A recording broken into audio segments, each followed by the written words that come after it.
Isang pinagpalang araw sa inyong lahat. Tayo po ay magninilay sa salita ng Diyos, ang pinagmumulan ng awa at tawa ng ating buhay, ang salitawa. Today we are celebrating the commemoration of all the faithful departed or All Souls Day. Inilalaan po ng simbahan natin ngayon ang paggunitan natin at pagdarasal natin sa lahat ng mga yumaon nating minamahal sa buhay.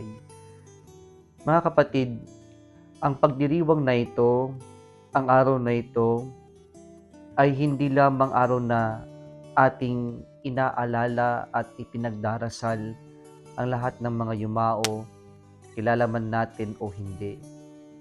Ang araw na ito ay saring pagpapaalala sa atin, tayo pong narito na buhay pa sa ibabaw ng mundo. Ano po yung mga pinapaalala sa atin? Unang-una sa lahat, ang buhay ay hiram lamang. Darating ang araw ng kamatayan natin, darating ang araw na yung buhay na ipinagkatiwala at ipinahiram ng Diyos sa atin ay babawiin ng Diyos na pinanggalingan nito. Ang buhay ay isang biyaya at ipinahiram lang sa atin, kaya nga po nararapat lamang na ating itong alagaan, pagbungahin at gawing makabuluhan. Kaya po yung ating paggunita ngayon sa mga yumao ay isang paalala din sa atin na hindi tayo magpakailanman na mamumuhay dito sa ibabaw ng mundo. Darating ang panahon na gaya ng mga yumao natin, tayo rin ay papasok sa pintuan ng kamatayan, babawiin ng Diyos ang buhay na ipinagkatiwala, ipinahiram niya sa atin. Kaya kapag namatay ang isang tao, sinasabihan natin binawian ng buhay.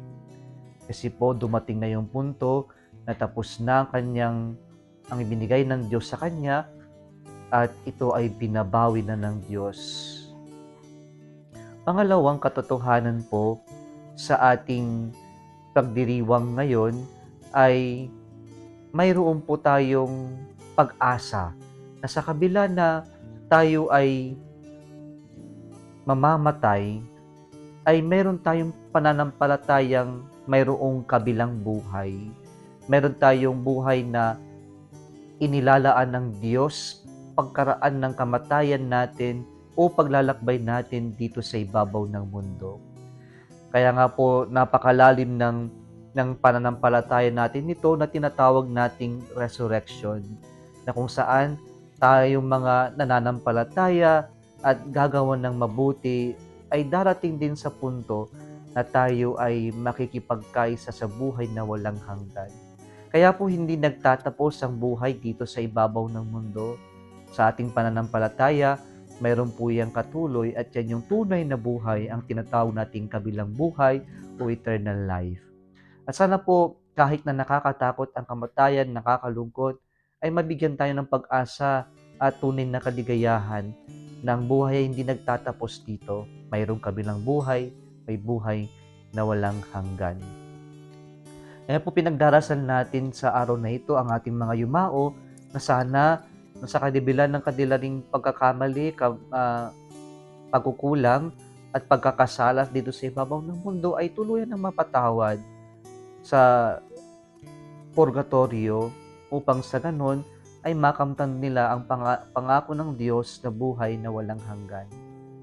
Panghuli po, ang araw na ito, ipinapaalala sa atin yung katotohanan na o yung kailangan nating magdasal. Tayo ay narito upang ipagdasal yung mga yumao natin sapagkat wala na silang kakayanan na ipagdasal ang kanilang sarili, ngunit kaya nilang ipagdasal yung tayong mga buhay pa dito sa ibabaw ng mundo, ang ibang tao.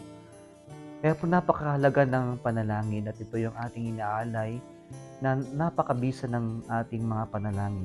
The power of prayer can help the poor souls in purgatory to at least unload the burden. And hopefully, through our prayers, they may now receive the eternal mercy and forgiveness of God and hopefully enjoy the eternal bliss of seeing God face to face. Mga kapatid, ito po yung pinapaalala sa atin ngayong commemoration of all the faithful departed. ang buhay ay iram lamang, meron tayong pananampalataya sa buhay na walang hanggan sa kabilang buhay, at yung kahalagahan ng panalangin para sa lahat ng yumao nating minamahal sa buhay. Muli isang pinagpalang araw sa inyong lahat.